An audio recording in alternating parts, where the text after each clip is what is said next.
Hello everyone and welcome back to my YouTube channel Code with Ria. So today we'll be studying about control statements and this will be the 7th lecture of C++ programming series.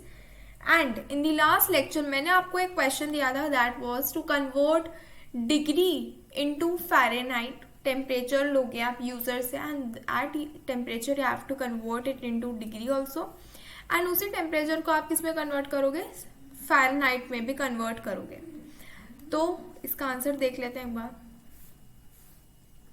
या so I have already written the program over here so that time doesn't get wasted in writing the programme.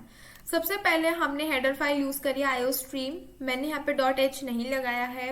Most of the people यहाँ पे .h भी लगा देते हैं but वो आप तब करते हो जब आप टर्बो सी में काम कर रहे होते हो. देन हमने लिखा है यूजिंग नेम स्पेस std. यहाँ पे मैंने इंट मेन फंक्शन लिखा है. अंदर का ये जो भी कोड है मैं आपको ये एक्सप्लेन कर देती हूँ. सबसे पहले मैंने लिया है इंट सेल्सियस. अगर आप फ्लोट में लेना चाहते हो तो आप फ्लोट में भी ले सकते हो. मुझे इंट में लेना था तो मैंने इंट में ले लिया. यहाँ पे आप फ़ारेनहाइट को किस में लोगे? आप फ्लोट में लोगे. एंड देन आपने क्या करा? सी आउट से मैंने एक मैसेज को प्रिंट करवाया कि सेल्सियस का टेम्परेचर मैं क्या करवा रही हूँ? इनपुट करवा रही हूँ. एंड इनपुट कैसे होगा? सी इन ऑपरेटर को यूज करके सी इन को यूज करके मैं क्या कर सकती हूँ? इनपुट करवा सकती हूँ कोई भी वैल्यू. एंड यहाँ पे ये मैंने फॉर्मूला लिख रखा है. यहाँ पे क्या लिखा है? Fahrenheit is equal to 1.8 multiplied by Celsius. अब क्योंकि मैं चाहती हूँ कि पहले ये फंक्शन सॉल्व होना चाहिए तो इसके लिए मैंने क्या किया? मैंने इसको ब्रैकेट्स में डाल दिया क्योंकि बॉडमास रूल क्या कहता है? Bracket of. दैट मीन्स सबसे पहले ब्रैकेट सॉल्व होगा. सबसे पहले ये सॉल्व होगा एंड देन जो भी वैल्यू आती है इनसे वो 32 ऐड हो जाएगा उसके अंदर. एंड देन मैंने सिंपली फ़ारेनहाइट की वैल्यू को मैं इस तरीके से प्रिंट करवा देती हूँ. अब हम इसको रन करके देख लेते हैं. अभी यहाँ पे मुझे एक स्टेटमेंट लिखा हुआ आ रहा है, एंटर द सेल्सियस टेम्परेचर. तो फॉर एग्जाम्पल मैंने normal human body temperature that is 37 मैंने एंटर करा एंड मुझे फ़ारेनहाइट में मिलता है 98.6. I think you are able to see. Okay. So इसी के साथ मैंने आपको प्रीवियस होमवर्क का आंसर तो दे ही दिया है बट इसी के साथ 2 टाइप के क्वेश्चन और हैं. इनफैक्ट एक ही टाइप का क्वेश्चन है जो कि आपके एग्जाम्स में बहुत बार आ जाता है. सो मैंने सोचा कि इसको भी डिस्कस कर लेते हैं. ये ऊपर वाला पूरा सिंटैक्स सेम है. यहाँ पे मैं क्या कर रही हूँ? I am finding the area of a rectangle. तो यहाँ हम ऊपर कमेंट्स करके लिख भी सकते हैं कि हम क्या कर रहे हैं. एरिया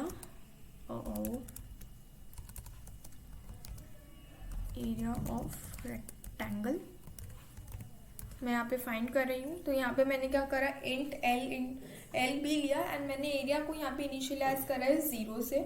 सी आउट से मैंने मैसेज प्रिंट कराया. एल एंड बी के अंदर मैंने वैल्यूज को इनपुट ले लिया एंड देन मैंने यहाँ पे एरिया का फॉर्मूला लिखा है.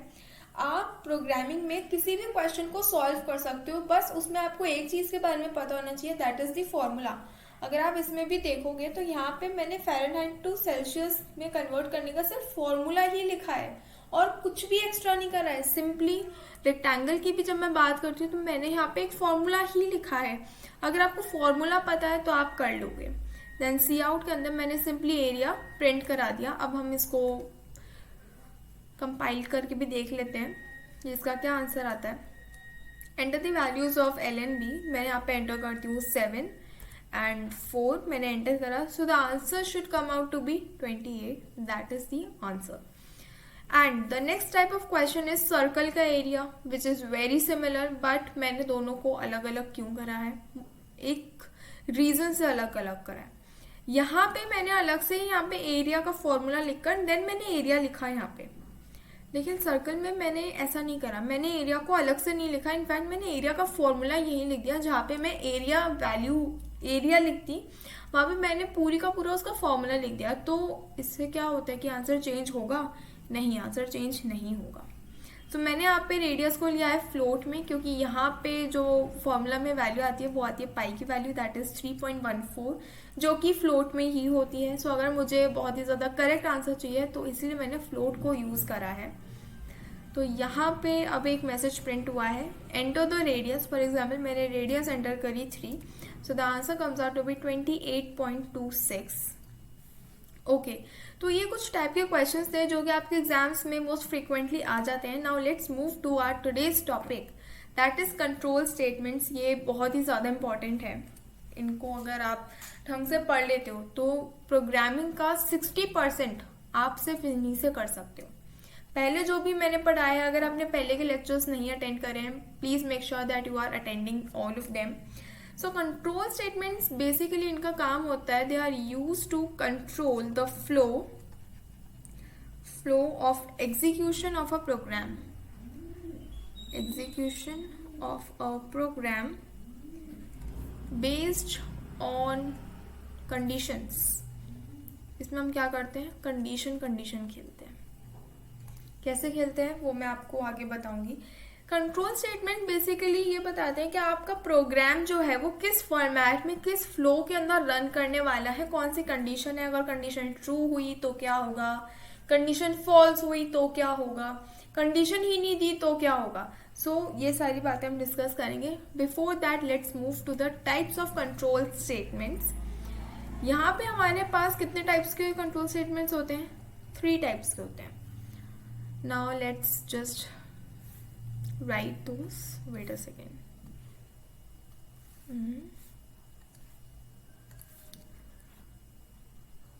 यहाँ पे and third one.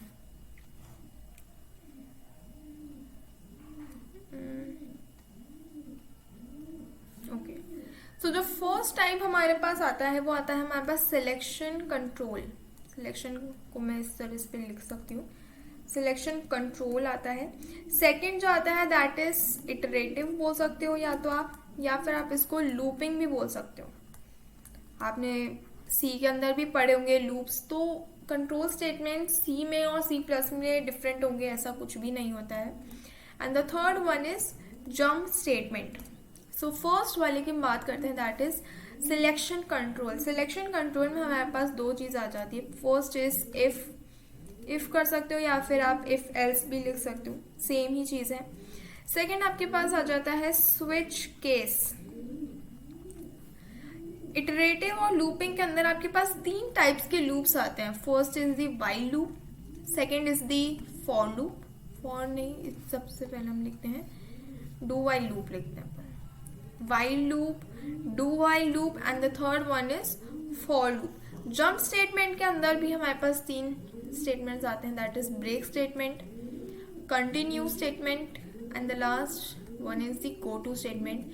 जो ये स्टेटमेंट्स होते हैं ना, इनसे आपके 1 मार्क में डेफिनेशन पूछ लेते हैं कि ये क्या होता है, इसका क्या काम होता है. ब्रेक स्टेटमेंट जैसे आपको पूछा जाए कि ब्रेक कीवर्ड किस काम के लिए हम यूज करते हैं एक प्रोग्राम के अंदर, तो ये सब आपको पता होना चाहिए. मैं आपको टॉपिक वाइज हर एक चीज बताऊंगी. सो आज हम स्टार्ट करते हैं सिलेक्शन कंट्रोल से. हमारा आज पूरा नहीं हो पाएगा. आज हम कोशिश करेंगे कि हमारा जो इफ वाला पार्ट है, ये वाला जो पार्ट है, ये हमारा आज पूरा हो जाए. स्विच केस हम नेक्स्ट लेक्चर में करेंगे. सो सिलेक्शन कंट्रोल से हम पहले स्टार्ट करते हैं. डेफिनेशन लिखते हैं सबसे पहले. हम डेफिनेशन में क्या लिखेंगे, it is use to execute the statements in a program based on condition. Same line थी जो मैंने ऊपर लिखी थी, कंडीशंस. ओके, तो सबसे पहले हम इसके अंदर पढ़ने वाले हैं इफ एल्स के बारे में. इफ अगर, एल्स नहीं तो. हिंदी भाषा में समझो, इफ मतलब अगर, एल्स मीन्स नहीं तो. सो इफ एल्स क्या होता है, it is a by directional conditional control statement. conditional control statement.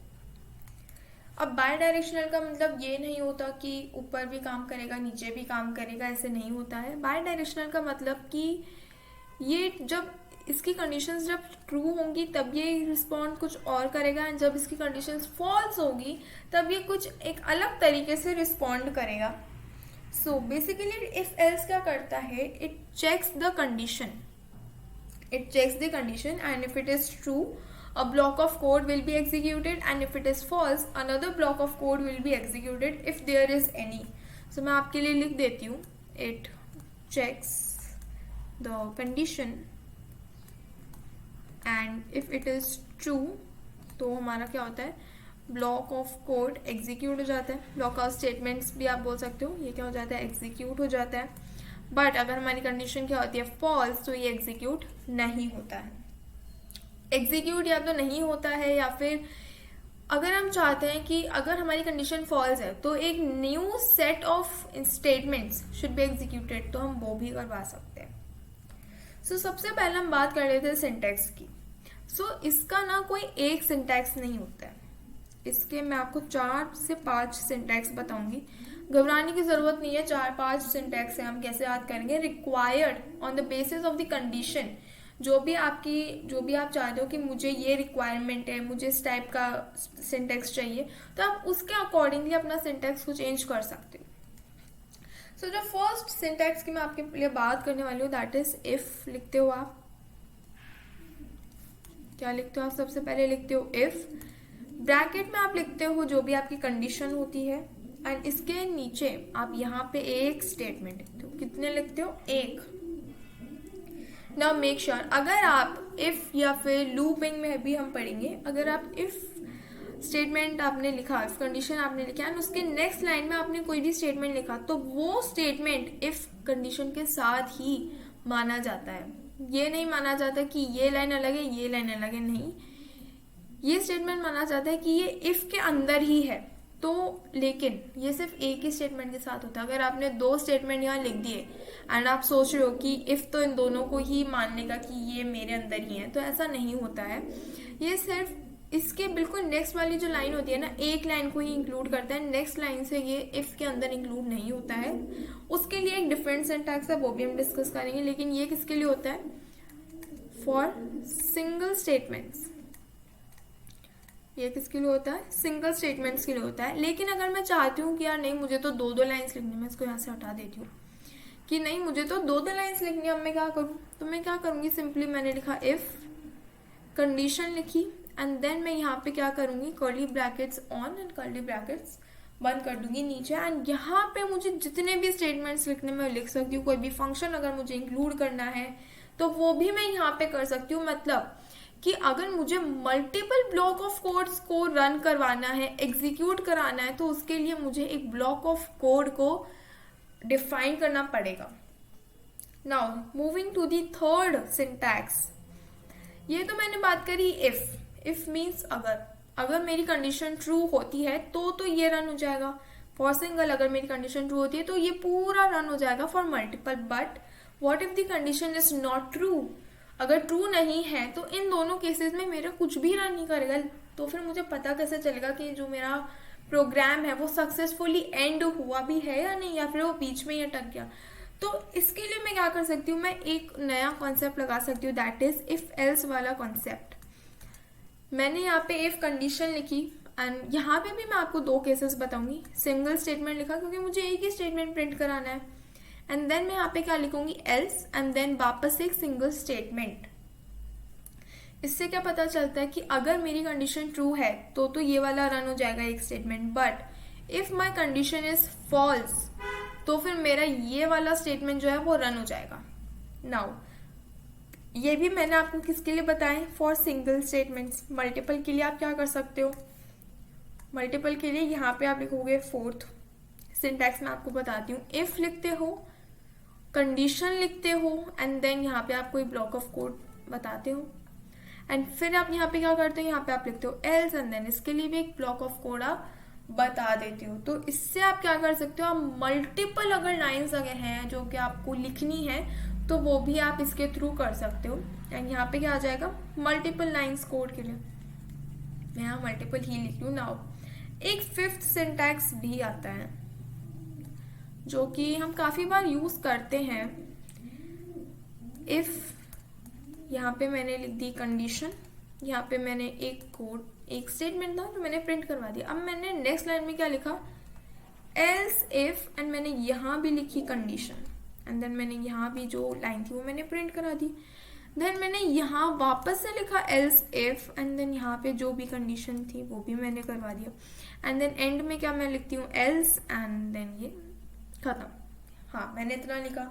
अब इसका क्या मतलब है, इसका मतलब ये है कि अगर मेरे पास मल्टीपल कंडीशंस है, यहाँ पे तो क्या था कि मेरे पास एक ही कंडीशन है, बट व्हाट इफ मेरे पास मल्टीपल कंडीशंस हैं, तो मैं उनको कैसे करूँगी? मैं उसको इस सिंटैक्स की मदद से कर सकती हूँ। इसको क्या हम बोलते हैं? इसको हम बोलते हैं if else ladder. If else ladder हम इसको बोल रहे होते हैं, ऊपर से नीचे की तरफ ये काम करती है। इफ कंडीशन मैंने यहाँ पे डाली, अगर ये कंडीशन ट्रू हुई है तो ये वाला स्टेटमेंट रन हो जाएगा एंड आगे वाला कुछ भी रन नहीं होगा। बट अगर ये कंडीशन मेरी फॉल्स है तो फिर ये जाएगा नेक्स्ट लाइन पे, इस कंडीशन को देखेगा। कंडीशन ट्रू हो गई तो ये वाला प्रिंट हो जाएगा, लेकिन अगर कंडीशन फॉल्स हुई तो ये एल्स पे नहीं आएगा, ये नेक्स्ट लाइन में मूव करके एल्स इफ की ये वाली कंडीशन चेक करेगा। अगर चेक हो जाती है कंडीशन तो ये स्टेटमेंट प्रिंट हो जाएगा। अगर ये कंडीशन फॉल्स होती है तो हमारा एंड में एल्स क्या होगा? प्रिंट हो जाएगा। इसको हम बोलते हैं इफ एल्स लैडर एंड इसको हम तब यूज कर रहे होते हैं जब हमारे पास एक से ज्यादा कंडीशंस होती हैं। नाउ एक कंसेप्ट और आता है। कौन सा कॉन्सेप्ट आता है? नेस्टेड इफ का कॉन्सेप्ट आता है। देखो, नेस्टेड इफ मीन्स कि एक इफ के अंदर दूसरा इफ है। मतलब मैंने लिखा इफ, यहाँ पे मैंने लिखी कंडीशन, इसके अंदर एक और कंडीशन लिखनी है मुझे, तो मैं क्या करूंगी? इफ कंडीशन एंड यहाँ पे मैंने कंडीशन लिख दी है, इसके अंदर एक ब्लॉक ऑफ कोड आ जाएगा, देन ये यहाँ पे बंद हो जाएगा। अब एक बहुत ही इंपॉर्टेंट चीज़ जिसके लिए बहुत लोगों को डाउट आता है, और ये अगर अर्ली स्टेज पे समझ लेते हो तो वो काफ़ी ज़्यादा अच्छा रहता है। अब यहाँ पे क्या हुआ, मैंने यहाँ पे दो इफ यूज़ करे हैं, लेकिन ज़रूरी तो नहीं है ना कि मुझे प्रोग्राम में सिर्फ इफ ही यूज़ करना है। व्हाट इफ कि मुझे एल्स भी यूज़ करना है, देन तो मैंने यहाँ पे क्या लिखा? ये मेरा ब्लॉक ऑफ कोड खत्म हो गया, मैंने यहाँ पे लिखा एल्स एंड देन यहाँ पे एक नया ब्लॉक ऑफ कोड था, खत्म हो गया। देन मैंने क्या करा?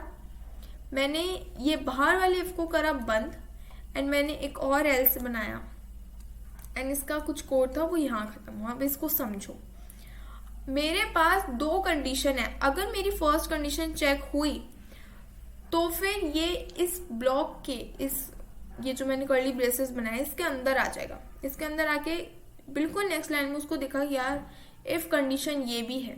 अब अगर मैं चाहूँ तो मैं यहाँ पे ये कर्ली ब्रेसेस लगा भी सकती हूँ, अगर मैं नहीं चाहूँ तो मैं नहीं लगा सकती। अगर यहाँ पे कोई लाइन लिखनी हुई एंड उसके बाद मैं चाहती हूँ कि ये उस लाइन के बाद इफ कंडीशन जो है वो एग्जीक्यूट हो, but it should be included in the outer if, इसीलिए मुझे जो ये कर्ली ब्रेसेस हैं, कर्ली ब्रैकेट्स हैं, मुझे लगाने पड़ते हैं।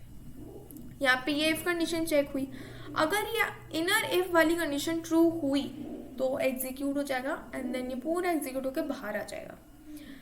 लेकिन अगर ये एग्जीक्यूट नहीं हुई तो मैंने आपको बताया जब भी इफ एग्जीक्यूट नहीं होता और अगर हमने एल्स लिखा हुआ होता है तो एल्स वाला पार्ट जो होता है वो एग्जीक्यूट होगा। अब मुझे आप बताओ कि यहाँ पे मैंने दो एल्स लिख रखे हैं, एक तो यहाँ पे लिख रखा है, एक तो यहाँ पर है और एक यहाँ पे है। कौन सा वाला एल्स एग्जीक्यूट होगा? टेक 2 मिनट्स टाइम, सोचो कि कौन सा वाला एल्स एग्जीक्यूट हो सकता है। ओके, सो यहाँ पे क्योंकि हम इनर इफ की बात कर रहे हैं तो बिल्कुल इसके नीचे जो एल्स आएगा, फॉर एग्जाम्पल इसके अंदर एक और इफ हो सकता था तो वो एग्जीक्यूट होता एंड देन उसका एल्स एग्जीक्यूट होता है। तो यहाँ पे जो इसका इफ है एंड इसका एल्स, क्योंकि मैंने इसके बिल्कुल नीचे लिख रखा है, ये आप देखो जैसे ही इसका ब्लॉक ऑफ कोड खत्म हुआ वैसे ही मैंने एल्स लिखा। दैट मीन्स कि ये इफ और ये एल्स एक पार्ट है। एंड आउटर इफ की अगर मैं बात करूं तो ये वाला जो इफ है एंड जब इसके ब्रैकेट्स खत्म हो रहा है वो यहाँ पे खत्म हो रहा है एंड इसके बाद जो एल्स है वो आउटर इफ का एल्स है। सो ये कॉन्सेप्ट बहुत ही ईजी है, डिफिकल्ट नहीं है। जैसे जैसे आप क्वेश्चंस को करोगे ये आपको खुद ब खुद याद हो जाएगा। सिंटैक्स की ना एक बहुत ही अच्छी बात होती है कि इनको याद करने की जरूरत ही नहीं पड़ती है, क्योंकि जब हम प्रोग्राम्स को लिख रहे होते हैं तो ये हमको खुद ब खुद ही याद हो जाते हैं। ओके, सो अब मैं आपको कुछ क्वेश्चंस करवाती हूँ just to make you better understand this concept. So question 1, we have to check whether a number is odd or even, हमको चेक करना है कि जो भी यूजर ने, हमको यूजर से या तो नंबर एंटर करवाना है या फिर आप क्या कर सकते हो, नंबर की वैल्यू को फिक्स कर सकते हैं, and we have to check that whether the number that the user have entered is either odd और इवन। अब मेरे पास दो तरीके हैं, या तो मैं आपको यहाँ पे लिख कर बता दूँ एंड देन मैं आपको कंपाइलर में रन करके बताऊँ। सो ईजियर वे क्या रहेगी कि मैं आपको सीधा ही कंपाइलर में रन करके दिखा देती हूँ। Okay, so I have already written the program over here in order to save the time. So ये 3 लाइन तो बिल्कुल सेम है, पहले वाली ही है। यहाँ पे मैंने क्या करा, मैंने इंट ए को मैंने डिक्लेयर करा है, यहाँ पे एंटर द नंबर्स नहीं, यहाँ पे नंबर है, हाँ, यहाँ पे मैंने एक नंबर को एंटर करा दिया एंड उसकी जो भी वैल्यू है वो मैंने किस में सेव करी है, ए के अंदर मैंने स्टोर कर ली मेमोरी में। यहाँ पे मैंने अब कंडीशन लगाई है, ध्यान से समझना है इसको। मैंने यहाँ पे लिखा इफ के अंदर हम क्या लिख रहे होते हैं, कंडीशन। मैं आपको दिखाते हुए चलती हूँ, कहाँ पर है, कि सबसे पहले हम लिख रहे होते हैं इफ, क्योंकि अब हम ये इफ एल्स का कर रहे हैं तो हमारे पास थर्ड वाला जो ये है ये काम का है। सबसे पहले हमने क्या लिखी, इफ लिखी एंड देन हमने क्या लिखी है, कंडीशन लिखी है। यू कैन चेक ओवर, सबसे पहले इफ लिखा देन हमने कंडीशन लिखा। नाउ बिकॉज मैं यहाँ पे एक सिंगल स्टेटमेंट को ही प्रिंट करा रही हूँ तो मुझे यहाँ पे कर्ली ब्रेसेस लगाने की ज़रूरत नहीं है। एंड देन मैंने यहाँ पे किया एल्स करा एंड देन मैंने यहाँ पे भी एक सी आउट करवा दिया। Now because it is also a single statement only, इसलिए मैंने यहाँ पे भी कर्ली ब्रेसेस को ऐड नहीं करा है। तो अब मैं इसको रन करके देख लेती हूँ। Okay, first of all let's talk about the condition. Condition मैंने क्या लगाई है, ए को अगर मैं 2 से डिवाइड करती हूँ एंड अगर उसका जो रिमाइंडर है वो मेरे पास 0 आता है, it means that it is a even number. Now all of you know that 2 is the smallest even number. तो मैं इसको किसी भी इवन नंबर से अगर डिवाइड करती हूँ तो वो डिवीजन चाहे कितना ही बड़ा क्यों ना चले जाए, बट रिमाइंडर जो होता है एक इवन नंबर का वो हमेशा 0 आता है, ये आप सबको पता है। यहाँ इसीलिए हमने यहाँ पे मॉड यूज करा है। जब भी हमको रिमाइंडर चाहिए होता है तो हम मॉड यूज करते हैं, एंड जब भी हमें क्वेश्चन चाहिए होता है तो हम क्या यूज करते हैं, हम डिवाइड का साइन यूज करते हैं, ये वाला साइन यूज करते हैं। बट क्योंकि हमको यहाँ पे रिमाइंडर चाहिए, रिमाइंडर ये क्या है, इक्वल इक्वल। यहाँ पे मैंने सिंगल इक्वल टू नहीं लगाया। सिंगल इक्वल टू का मतलब है कि मैं असाइन कर रही हूँ वैल्यू कि 0 क्या है, ये है, तो ऐसा नहीं है, मुझे यहाँ पे इक्वल टू चाहिए। अरे यस, तो ये मेरी कंडीशन हो गई। अब अगर फॉर एग्जांपल मैंने ए को एंटर करा 4 को अगर मैं 2 से, एक सेकेंड, 4 को अगर मैं 2 से डिवाइड करती हूँ तो 2 2s are 4 and the remainder comes out to be 0। तो इससे मुझे क्या पता चलता है कि जो भी मैं इवन नंबर एंटर करूंगी उसका रिमाइंडर मेरे पास कितना आएगा, 0 आएगा।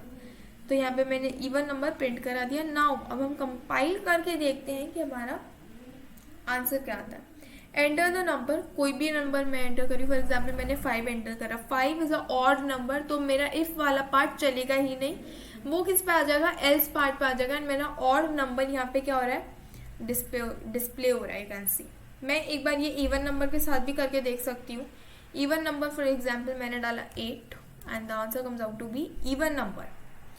सो ये हमारा फर्स्ट प्रोग्राम हुआ। इसी के साथ मैं आपको 2 प्रोग्राम्स और करवा देती हूँ। The second program is maximum और मिन। मैं यहाँ पे क्वेश्चन लिख देती हूँ so that you don't have any difficulty in understanding. Question क्या है, find max and min out of 2 numbers. आपको यूजर से 2 नंबर्स को क्या करवाना है, प्रिंट करवाना है। 2 नंबर की वैल्यू आपको यूजर से एंटर करवानी है एंड उसमें से आपको चेक करना है कि कौन सा वाला नंबर मिनिमम है एंड कौन सा वाला नंबर मिनिमम नहीं है।